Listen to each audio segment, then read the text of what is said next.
Ahora vamos a revisar los métodos que se usan para poder calcular el PIB de un país. Estos métodos son el método del gasto, el método del valor agregado y el método del ingreso. A continuación revisaremos el primer método y posteriormente vamos a revisar los otros dos en un próximo video.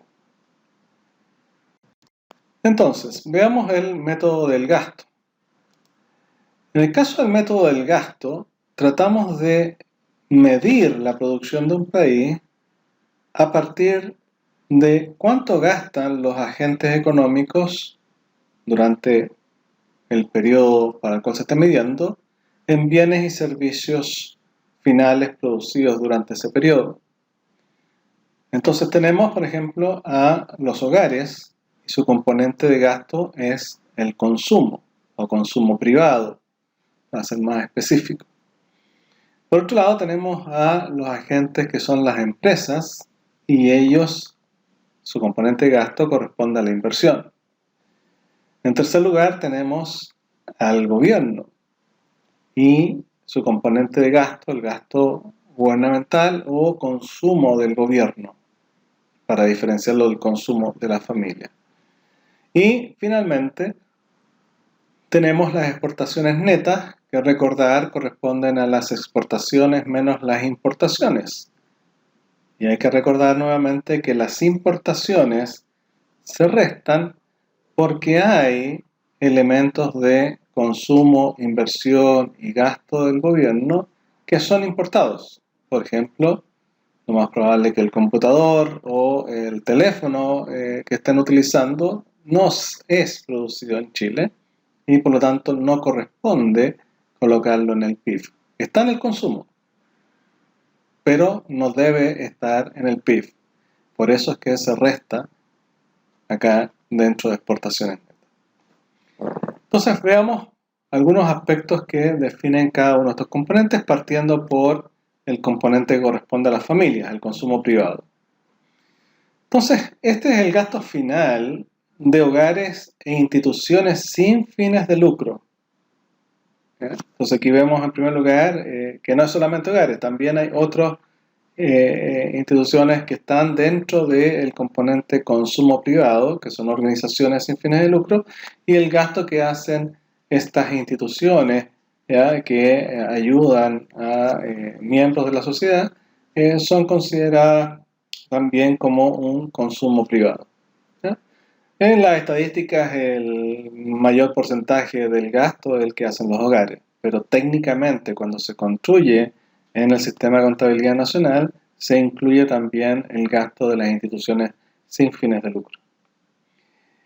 Ahora, ¿en qué gastan y qué es considerado consumo? Gastan en bienes durables, bienes no durables y servicios.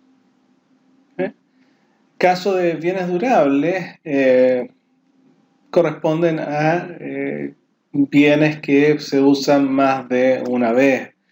Por ejemplo, un automóvil, ¿ya?, muebles, ¿ya?, electrodomésticos, ¿ya?, un computador, etc.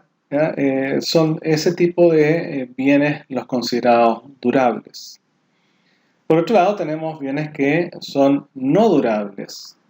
Los más típicos es los alimentos, ¿verdad? Pero también tenemos bienes no durables como por ejemplo el agua, la electricidad, el papel confort, que está tan de moda en el contexto actual. Y también podemos gastar en servicios, ¿verdad? Por ejemplo el transporte público, en servicios médicos, servicios educacionales, etc. Entonces, acá están considerados los gastos que hacen las familias, principalmente, instituciones sin fines de lucro también, en estos tipos de bienes.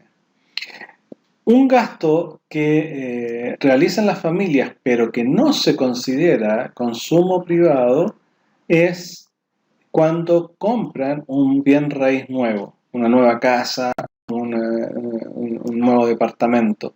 ¿Ya? Eso no está considerado dentro de consumo. De hecho, eso lo vamos a ver en el siguiente componente, inversión. Y luego, cuando hablemos de algunos problemas que tienen y algunos ajustes que hay que hacer en el cálculo del PIB, también el ser propietario de un bien raíz va a tener algunas implicaciones en la medición del consumo. ¿Ya? Entonces, en términos simples, el consumo corresponde al gasto que se hace en distintos bienes y servicios, principalmente por los hogares, pero también están estas instituciones sin fines de lucro.